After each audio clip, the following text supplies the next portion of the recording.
So I wanted to come on real quick and discuss the topic of ancestral veneration and how the practice of ancestral veneration helped me through grief. So, what is ancestral veneration? So it's the honoring of those who have left their worldly bodies and joined the ancestors in the spirit world. And in some cultures, it is believed that the dead have a continued existence and possess the ability to intervene in the affairs of the living. So, an ancestor basically is any elder that walked the path that we're gonna walk. You know, at some point they came before us, they left before us, but we are connected through blood and family. So that's what an ancestor is. So somebody who we are descendant from. And I learned about ancestral veneration through my grandparents. In particular, the one that I saw practice it the most was my Oma, which is my mom's mom. She was the most adorable little Dutch lady you would have ever met. Everybody that ever met her absolutely adored her and loved her. But I digress. So what she did was she spoke with my Opa, her husband that passed away when I was probably around 16 or 17 years old. And what that looked like is in moments of despair or fear or sadness,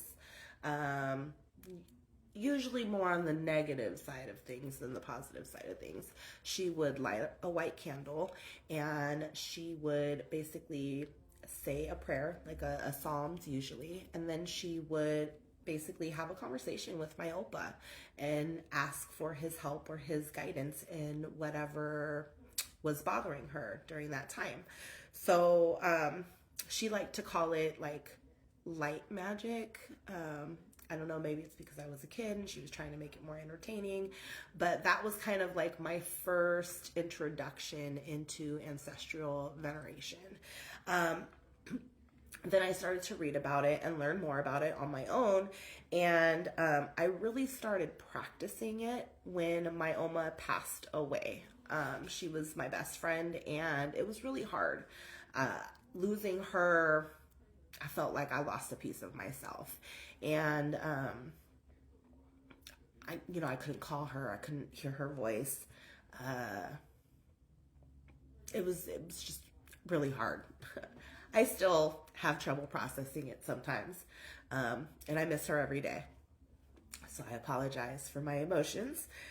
But practicing, remembering her practicing it and talking to my Opa is what kind of helped me get through my grief of losing her. So what I did is I built a small altar, a veneration altar, where I could put pictures of my ancestors, both sides of the family, both my Dutch and my Creole side of the family. I can leave pictures of people that have passed on before us and went to join the ancestors. And I can leave candles and burn incense. I leave change for safe passage between the realms, between the realm of the living and the realm of the ancestors. You also leave them offerings, things such as their favorite foods, maybe coffee or tea, liquor, tobacco products. What you can leave as an offering is absolutely endless. So, it's whatever that your ancestors would like. So if you make a big pot of gumbo, leave a small bowl, put it on your altar. Your ancestors will definitely appreciate that. So, how it helped me is it allowed me to still feel connected to my Oma. So one thing that it did is that it allowed me to practice something that she had taught me to practice. So that was one form of connection that it allowed me to keep with her. The second thing was that it allowed me to connect with myself more spiritually. And, I spent a lot of time in my younger years trying to figure out who I was, right?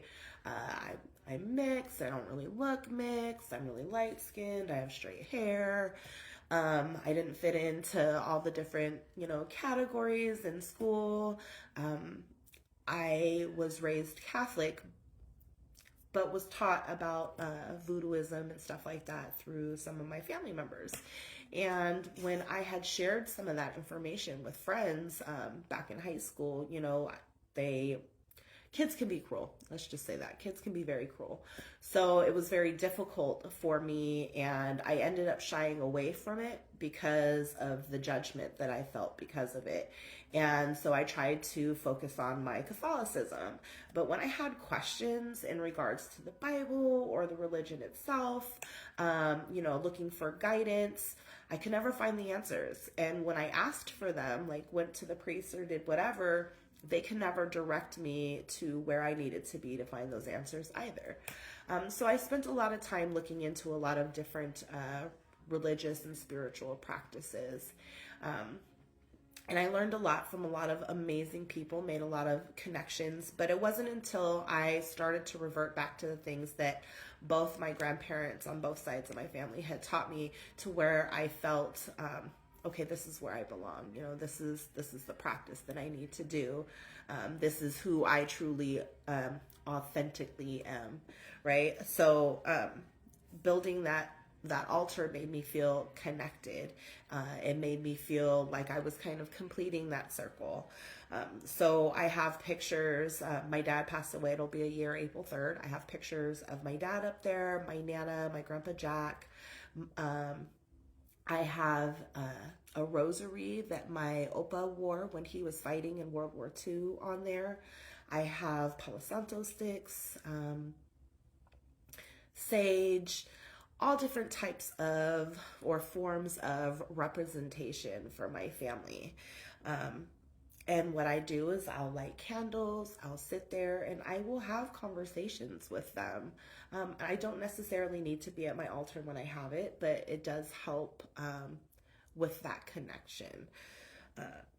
And so I say all this to say that I was going through a lot of mental health issues from my losses, from losing my best friend Andy, who technically is not a descendant or a bloodline ancestor, but sometimes family isn't always born from blood. Sometimes family is formed through friendships that grow, and that's kind of the category that Andy was in.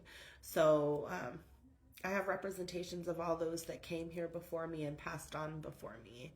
And this is my way of honoring them, of staying connected with them, of still being able to speak with them. And this is one of the things that I teach in my coaching program is Ancestral Veneration, how to create your own veneration altar, some of the intention setting practices, some of the like prayers or rituals that you can do to honor your ancestors.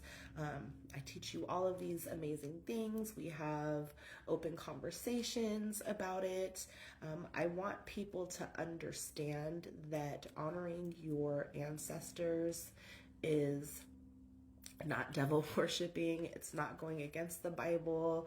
I know that a lot of people that I've had conversations with are, concerned religious wise about that.